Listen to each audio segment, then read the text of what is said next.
Kawula kemutan salah setunggal dawuhipun Gusmi sang guru besar di Kulhofilin sekaligus sang mursyid tunggal zikir ingkang nembe panjenengan amalaken ingkang dipimpin anak kala Gus Ferry menika. Gusmi dawuh mekaten, niki dawuh ingkang ajeng kawula haturaken wonten pundi-pundi panggenan kagem runungan kita sedaya.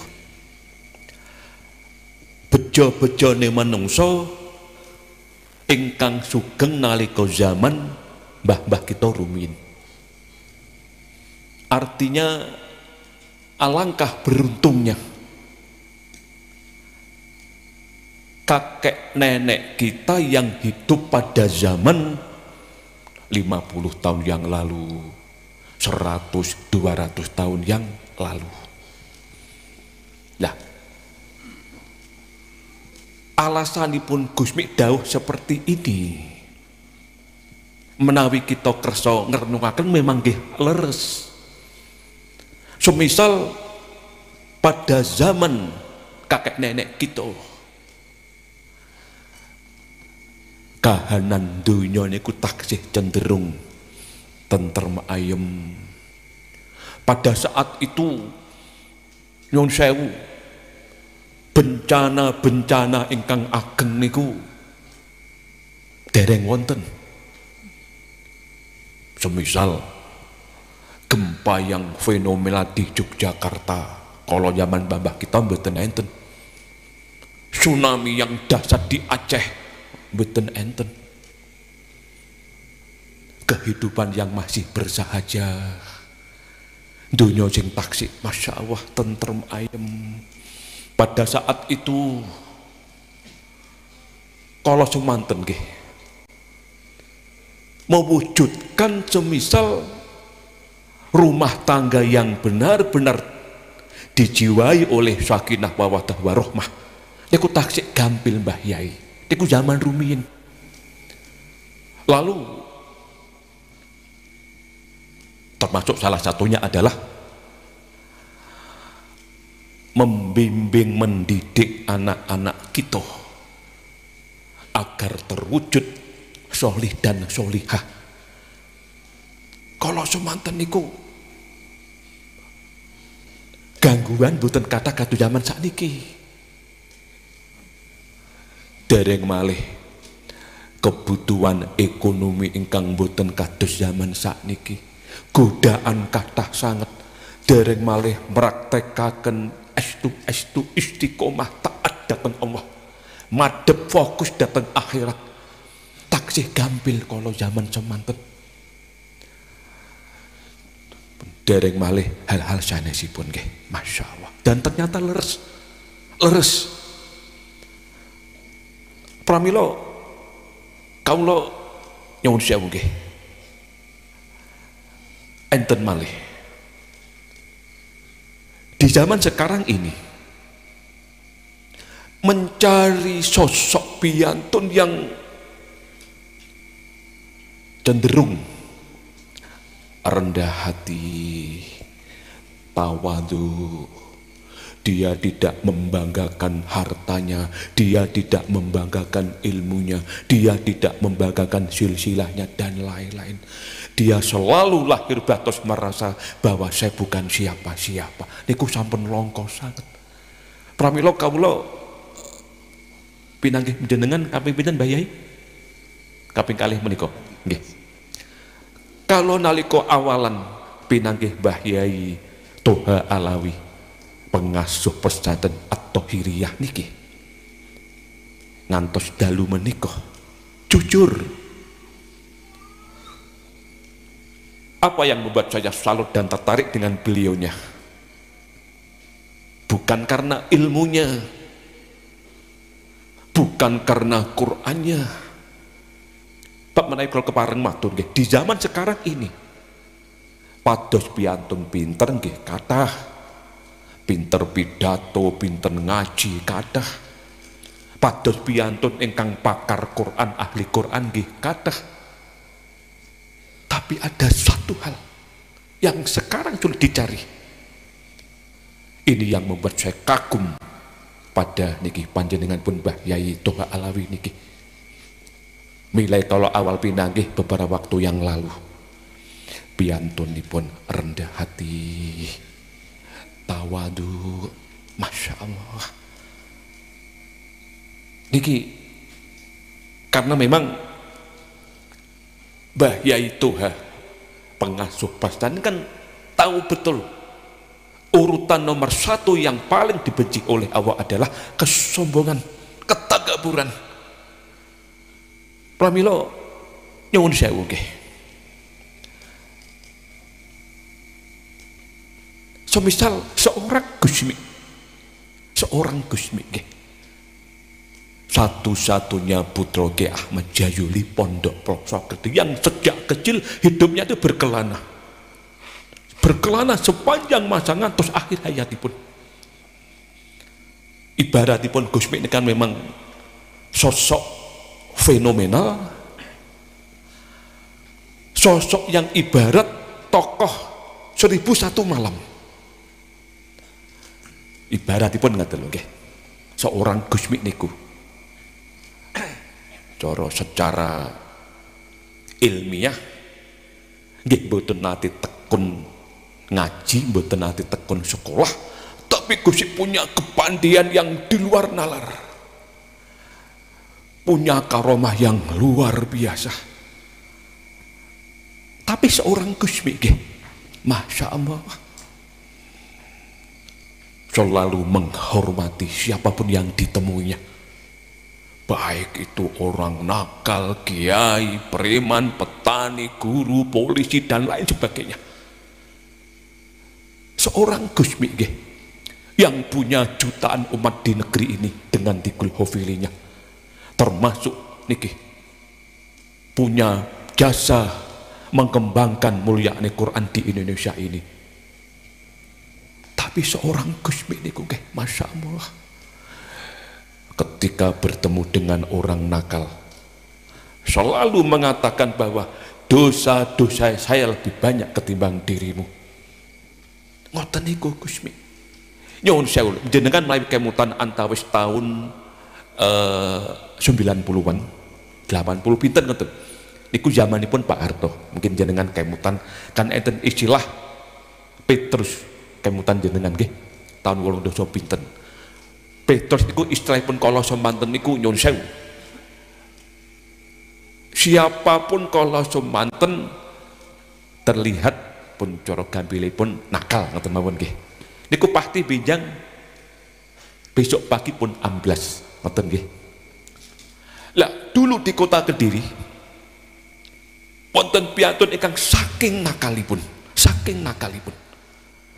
termasuk dados target Petrus niki. Petrus niku nyuwun sewu cara gampilipun penembak gelap untuk orang-orang yang secara lahiriah ora perlu umur dawa, tanpa saking takdir lho nggih. Lah pada satu hari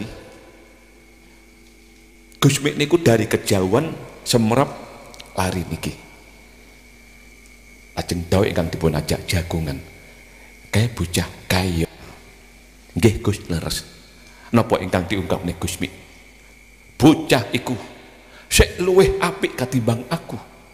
Pada seorang Gusmi nggih, Masya Allah. Nyuwun sewu, Mbah Yai Dalhar, tokoh sesepuh top wonten ing Jawi Tengah niki,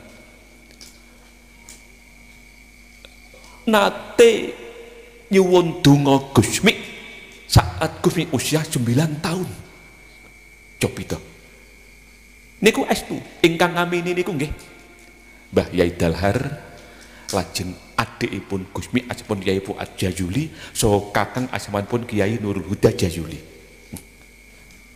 Semantun Ki Mbah Hamid Magelang niku, Masya Allah, artosipun nggih, seorang Gusmi saja merasa tidak ada satu hal pun yang dibanggakan pada dirinya. Padahal Gusmi niku ngalimipun luar biasa, punya karomah ingkang pun boten karo-karon agengipun. Niki lho nggih. Lah puncakipun ini kata ingkang dipun dawaken Syekh Imam Syafi'i, manusia itu terlihat baik bukan ketika masa hidupnya, tapi setelah kematiannya. Lah kalau niku sepanjang kesanten dunya nih nyemrapi sosok manusia ketika wafatnya.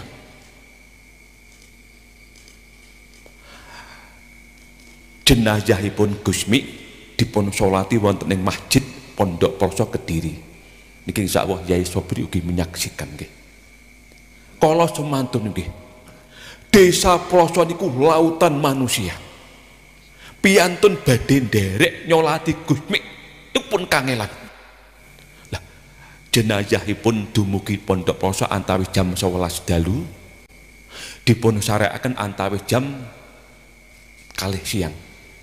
Dinten Minggu Legi tahun 73. Padahal kalau semanten dereng wonten HP komunikasi terbatas.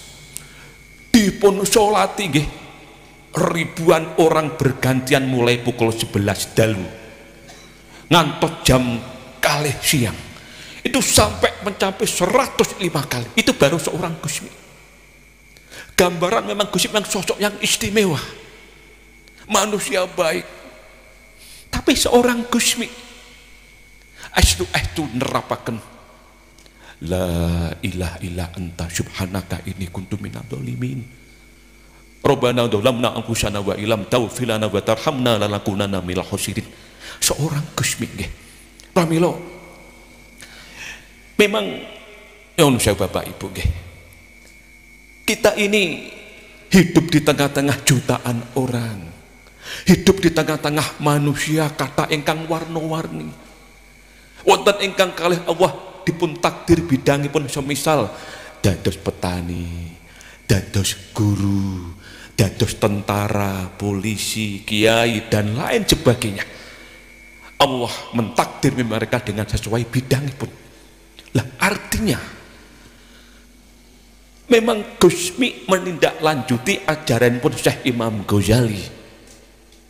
Jangan pernah engkau merasa lebih baik dari siapapun juga.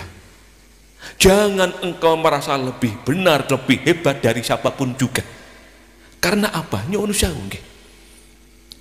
Hakikatipun soal keakhiratan. Bahas semisal surga dan neraka. Kita akan sama-sama tidak tahu. Sama-sama tidak tahu. Memang cara istilahipun syariatipun nggih. Semisal menawi kalau dipun tangeti. Nyuwun sewu Gus. Menurut panjenengan piantun ingkang benjing mlebet swarga niku dus pundi, mlebet neraka niku dus pundi? Nggih kula jawab mami secara syariat. Pastilah jawaban kawula nggih jelas piantun ingkang taat dhateng Allah menjauhi laranganipun ingkang mlebet swarga.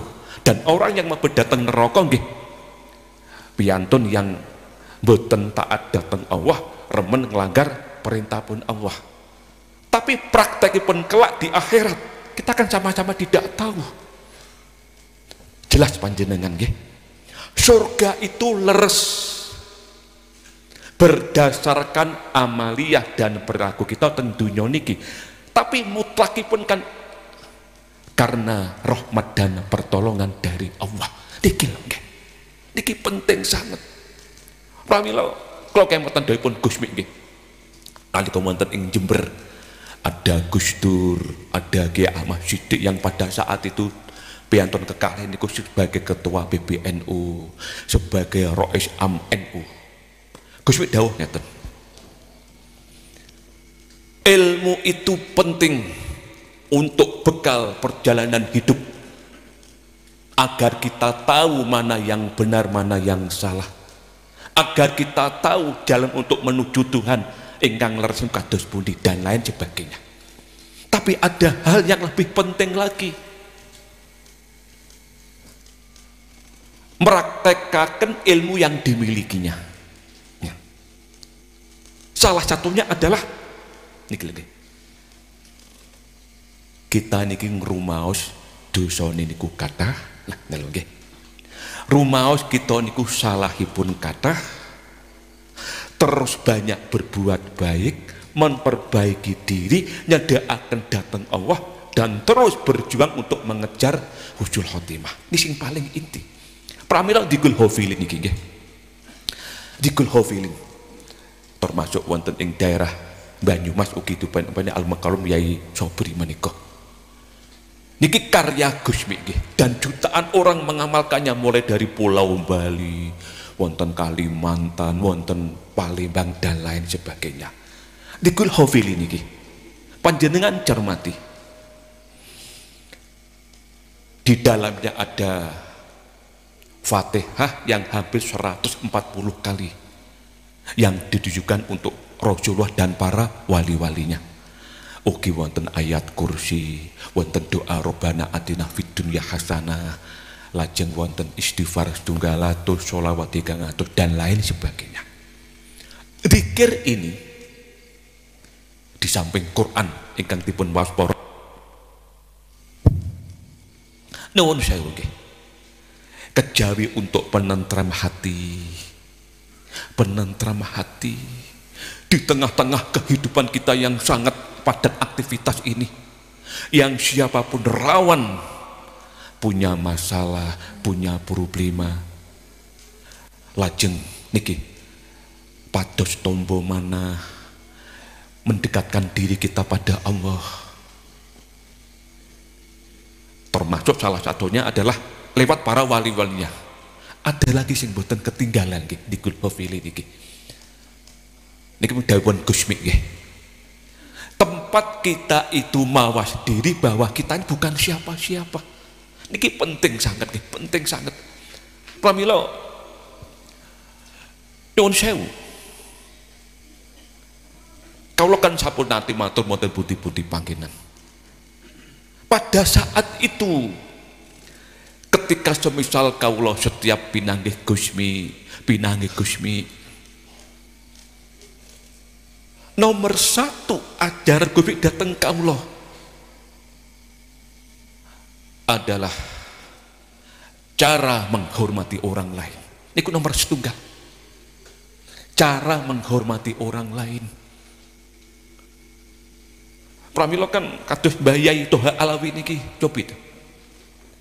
Astu meraktekaken dawuhipun Syekh Imam Ghazali. Kalau engkau bertemu dengan orang yang lebih tua, hormatilah.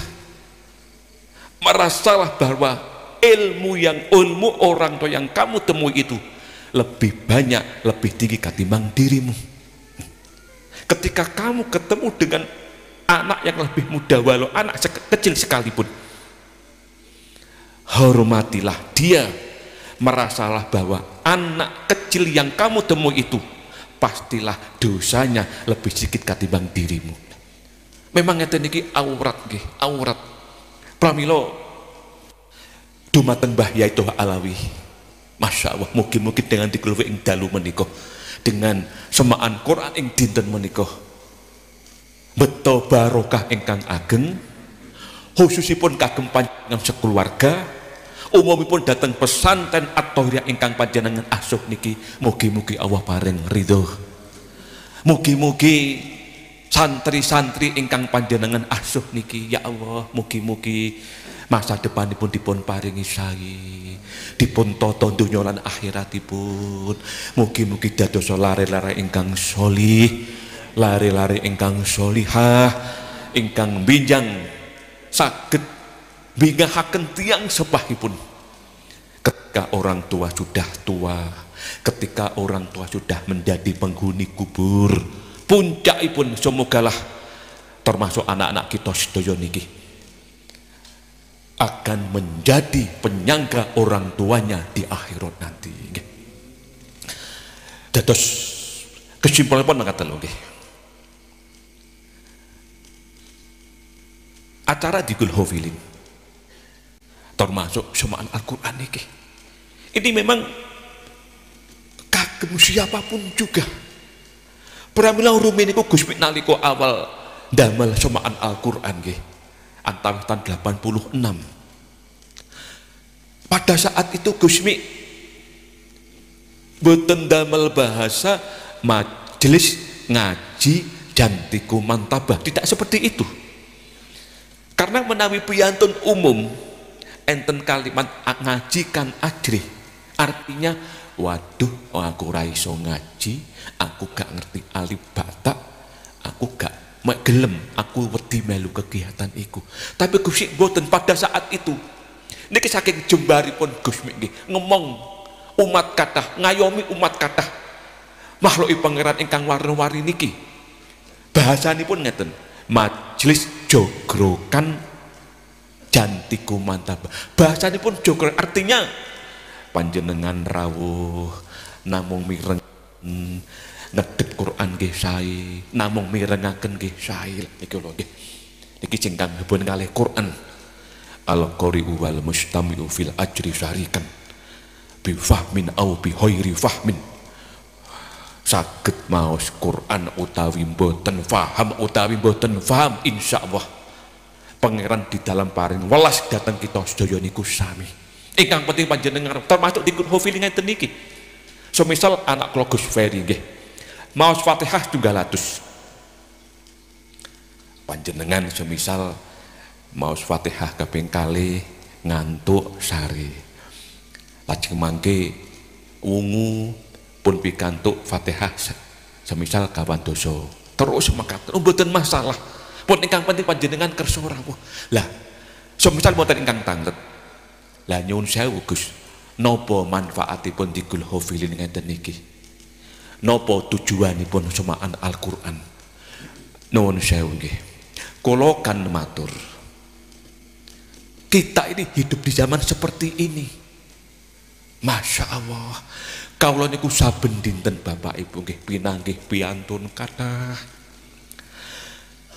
Kadang-kadang nggih dipun curhati tunggal kalih piyantun.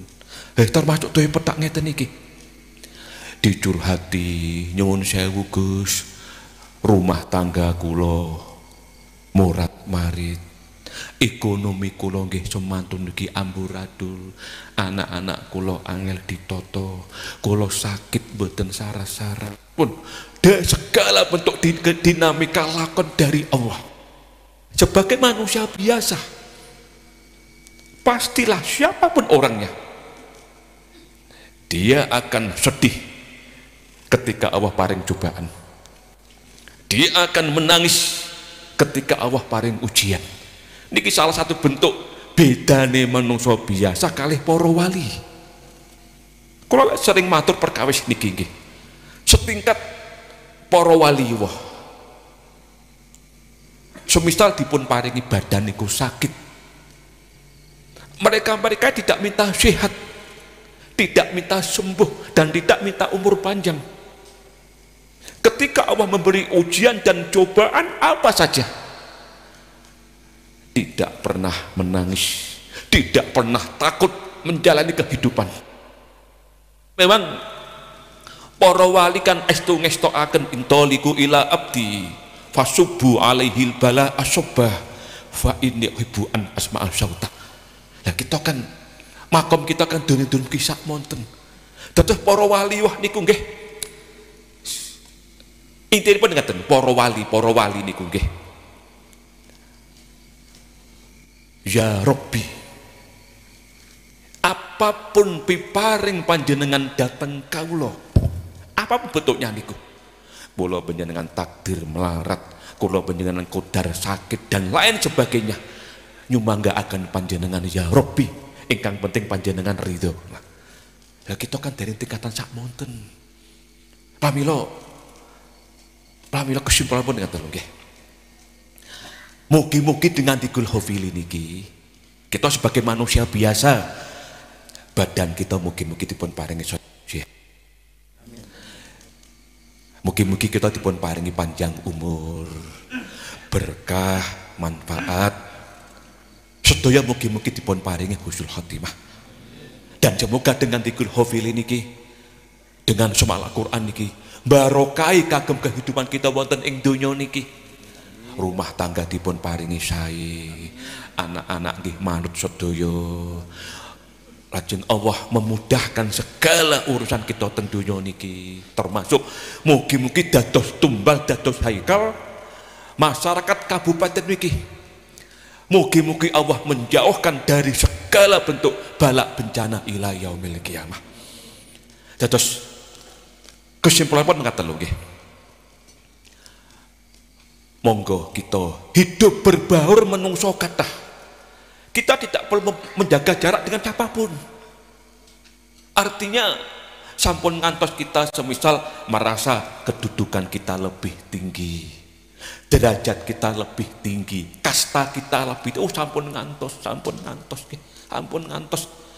Nyuwun sewu, kalau wangsuli seorang Gus Mik niku nggih, orang yang tidak pernah membicarakan silsilah aku ki keturunane sapa, mboten nate blas. Aku ki nasabku piye, mboten nate blas. Bahkan ingkang Gus Mik nate dawuh malah mekaten, resikone duwe nasab silsilah yang tinggi, mbah-mbahe wong ngalim, mbah-mbahe wong solihin, ternyata dumugi dirinya sebagai putu-putu niki ora enek apa-apane niki lho nggih. Dados kesimpulanipun mugi-mugi dengan Tigul Hofili niki terwujudlah kagem kita sedaya niki thayyibah hasanah ila yaumil qiyamah. Nyuwun sewu ngantos kalau kados ngeten lho nggih.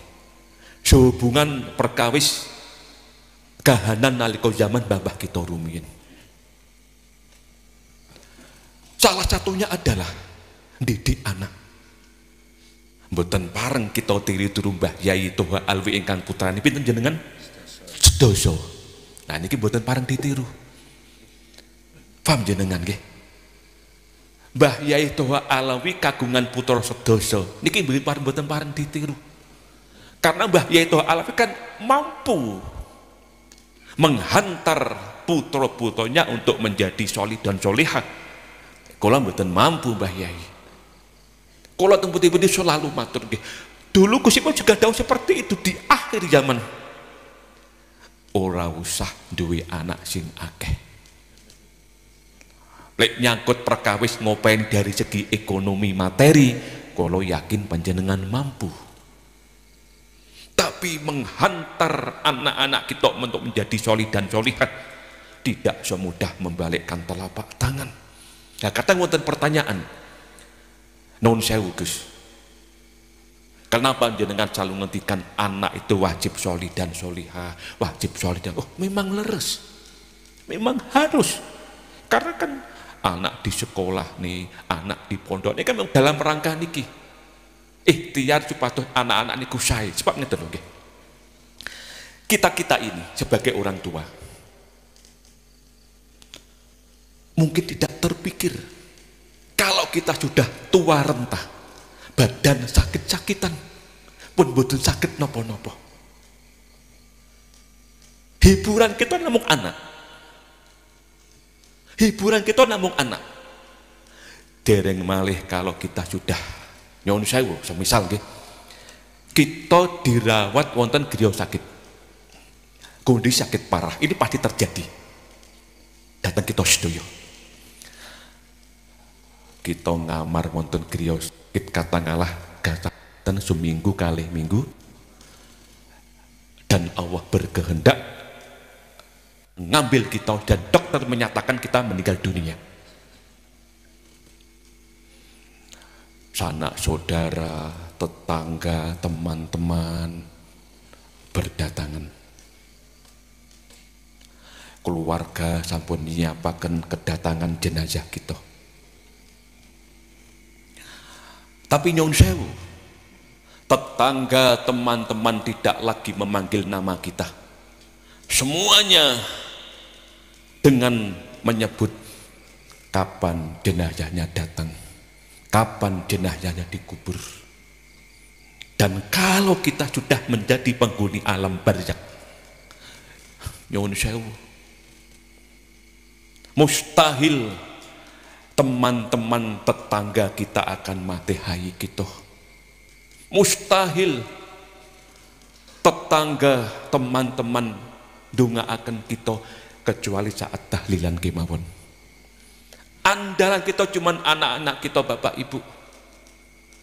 Sedangkan semisal nggih di zaman yang modern ini kita menjadi penghuni kubur, ninggalaken anak-anak di zaman yang modern ini. Bagaimana akhlak mereka, bagaimana perilaku mereka. Dan kita sebagai orang tua, kalau tegasaken lho nggih. Orang tua itu kan kemampuannya cuma membimbing, ikhtiar, menghantar anak-anak itu sekolah, anak-anak itu mondok. Tapi kita sebagai orang tua memang tidak mampu mujudaken anak soleh, memang tidak mampu. Ingkang saged namung Allah kemawon. Pramila monggo ngeten lho nggih. Anak di sekolah nih, anak di pondok nih, wong tua nih nderek kegiatan ngeten niki. Sareng-sareng nangis nyuwun datang Allah, ya Rabbi, anak-anak kula waladun solihun, waladun solihun. Dados kesimpulanipun mugi-mugi dengan jantika mantapa ing dinten niki Mbah Edo Alawi barengan salalu sehat nggih, dipun paringi panjang umur, mugi-mugi Allah paring kemampuan menghantar keluarga santri-santri niki agar mereka punya masa depan yang indah cemerlang dunyan wa akhiratan. Nuwun sewu panjenengan ingkang sampun nate pinanggih kalian kawula. Saya tidak pernah membicarakan pemerintah. Saya tidak pernah membicarakan negara. Kalau soal masalah pemerintah dan negara niki, kita sebagai piantun alit saged namung ndongaaken kemawon.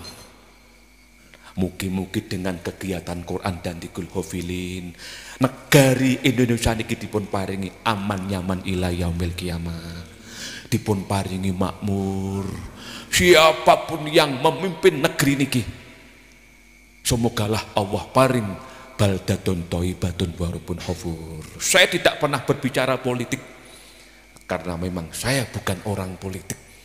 Tugas kalau kita namung ngeten niki disebut supados kita nglampahi gesang dipun paringi tentrem ayem, nyambut damel dipun paringi lancar, anak-anak manut sedaya. Kesimpulan monggo yen istiqomahaken Dikul Hofilin niki, guru besaripun jelas asmanipun Gusmi, orang yang bisa kita percaya, kita dereki mugi-mugi ngantos benjang wonten akhirat. Kan terakhir nuwun sewu wangsul dateng perkawis tawadhu nggih. Ini memang perkawis ingkang astunipun penting sangat. Bab rumiyin nggih Gusmi nggih nate dawuh, justru dosa yang berteramat sangat berat adalah dosa terhadap sesama manusia. Dosa dateng tonggo, dateng konco, dateng pasangan hidup kita, itu justru dosa yang paling besar dan berat sekali. Pramila monggo kalau wangsuli malih kita berbaur dateng menungso kathah dengan prinsip tidak merasa yang paling benar. Sikap saya dateng sinten kemawon, Pak Polisi, sikap saya dateng Kiai, Kiai sikap saya dateng Pak Polisi. Pun intinya pun ngoten niku. Tiang ageng saya dateng piantun alit, piantun alit saya dateng piantun ageng. Intinya pun sedaya niku makhluk pangeran, berlomba-lomba dateng kebaikan dan tidak perlu merasa yang paling hebat. Sampun ngantos nggih. Belajar bahwa saya itu bukan siapa-siapa. Kalau kemutan nggih, nalika Gusmi niku badhe ngakhiri pidato wonten ing acara ngeten wonten daerah Ponorogo Jawa Timur. Kalau kemutan ngantos sakniki, padahal seorang Gusmi nggih, Gusmi itu bisa dikatakan nggih lahir pun apal Quran. Dados Gusmi itu nalika awalan acara Suman Quran Jantika Mantaba nggih, rumen Gusmi niku maos tunggal jus kalih jus tigang jus. Padahal di dalam sejarah Gusmi, di dalam biografinya mboten enten ciptaan Gusti mondok ngaji Quran mboten enten. Bahkan judul ingkang jelas nggih saksi sejarah.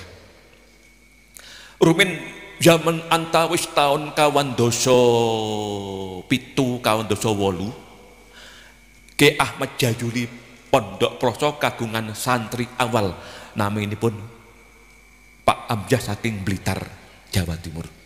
Ingkang kala semanten dipun utus Gusmi dipun utus Mbah Jayuli belajari Quran juz amma datang Gusmi niki. Tapi Gusmi mboten nate purun. Gusmi kecil usia 7 tahun niki. Namine Pak Amjah ning ngadep Quran, Gusmi niku dolanan. Terus makaten. Ngantos Yai Jayuli niku ngertos bilih putan amane Gusmi niku mboten nate purun dibelajari ngaji. Ngantos dawuh ngeten dateng Pak Amjah. Mbah, yen anakku ora gelem belajar ngaji wis tinggalan wae. Ajeng Pak Amjah niku dawuh ngaten. Mboten Yai, putra jenengan tetep kula tenggani, canangsa namung dolanan. Tapi Gusmi niku Masya Allah, wong pendiri kegiatan Quran mboten apal Quran nggih mboten mungkin. Artinya di dalam perjalanan hidupnya mboten Gusmi mboten enten ngapali Quran. Lah, sematun niki Gusmi niku sejak kecil kitab takrib sampai Ihya Ulumuddin niku saged dibaca dengan baik. Tapi ini seorang Gusmi mboten pareng ditiru. Lek pengen pinter nggih mondokne anak. Lajeng Gusmi ini kagungan karomah ingkang Masya Allah pun luar biasa pun ingkang mboten perlu kau ceritakan. Tapi seorang Gusmi nggih nalika pidato wonten ing pundi niku Ponorogo ngeten. Ngakhiri pidato ngeten lho nggih. Kula niku ilmu mboten gadah, amaliyah mboten gadah, dosa kula kathah, maksiat kula nggih kathah. Niku kalih nangis. Kula namung berharap mugi-mugi Allah paring mahfirah, rahmat dan ridho dhateng kawula. Niki lho nggih. Memang menawi dipun pratek jenengan kata Sayyidina Umar. Di antara sahabat top Kanjeng Nabi. Sayyidina Umar niku piyantun yang kelak dijamin oleh masuk surga ingkang tanpa dihisab. Tapi seorang Sayyidina Umar nggih, nyuwun sewu. Pernah pada suatu hari ku dawuh datang para sahabatipun ngeten, seandainya dari langit ada suara bergema di antara hambaku sedunia, ada satu orang yang tidak bisa masuk surga, itu adalah aku, Umar. Cobita padaku Sayyidina Umar. Pramila semanten niki tokoh-tokoh sufi pada lu pun jenengan mami mireng siiran nggih, ilahilas tulil firdausi ahla. Lah niku pengarangipun asmanipun Abu Nawas. Abu Nawas niku diyakini sebagai wali top yang hidup 1000 tahun yang lalu. Ingkang siiran niku dipun kembangkan kalih Syekh Imam Syafi'i. Ilahilas tulil firdausi ahla. Yang artinya ya Rabbi, saya ini manusia yang tidak pantas untuk menjadi penghuni surgamu ya Rabbi. Saya adalah orang yang hina, saya adalah orang yang banyak dosa. Semantan niku Robiah Adawiyah, tokoh sufi pada zaman dahulu. Robiah Adawiyah, wekdal badhe sedo niku dawuh ngate datang santri ingkang nenggani. Kelak pada akhir hayatku, aku juga tidak tahu Allah memberi aku husnul khotimah atau su'ul khotimah. Cobi. Dan kelak saya tidak tahu pada hari kiamat aku akan menerima buku catatan amaliyahku dengan tangan kanan atau kiri. Dan kelak saya juga tidak tahu aku akan menjadi penghuni surga atau neraka. Tokoh-tokoh sufi nyuwun sewu mboten kados piyantun zaman sakniki. Kan kadang kan wonten nyuwun sewu nggih piyantun jang wah dengan PD-nya meyakini bahwa saya kelak akan menjadi penghuni surga, saya akan menjadi penghuni surga.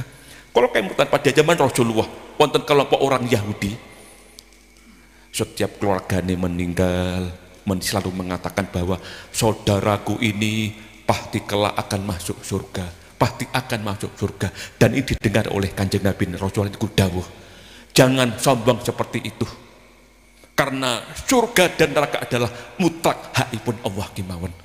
Pramila pun mugi-mugi Mbah Yaitu Alawi niki estu dipun paringi panjang umur, dipun paringi selalu sehat, dan semogalah cantiku mantaban niki wonten daerah niki dipun paringi langgeng abadan ila yaumil qiyamah. Dan puncakipun niki kita sebagai manusia biasa, dosa nggih kathah, maksiat nggih terus berjalan. Kita tidak perlu menjadi orang yang munafik. Kita jangan merasa orang yang seolah-olah manusia yang suci. Sampun ngantos. Kalau kemutan, kalau semanten Gusmi kan dipun tangeti wartawan Jawa Pos Surabaya. Gusmi, panjenengan apa juga pernah berbuat dosa? Jenengan apa pernah berbuat maksiat? Apa jawaban pun Gusmi? Padahal kalau yakin seorang Gusmi kan piantun maksum yang dijaga oleh Allah. Tapi jawaban Gusmi, saya bukan malaikat. Saya juga bisa berbuat salah, saya juga bisa lupa, dan saya juga banyak dosa. Kesimpulan pun, semogalah kelak di akhirat nanti para wali-wali ingkang panjenengan Fatihah niki, khususon Gusmi ingkang kita derek niki, akan menghantar kita untuk bertemu dengan Rasulullah. Dan semogalah Rasulullah kelak akan menghantar kita untuk bertemu dengan Allah ingkang akhiripun kita sedaya. Hei masyarakat Kabupaten Banyumas, hei Mbah Yaitu Alawi sak keluarga sak santri ini, hei kabeh pecinta Gusmi, udkhulul jannah, masuklah kamu ke dalam surga. Mungkin termasuk kita sedaya niki. Wassalamualaikum warahmatullahi wabarakatuh.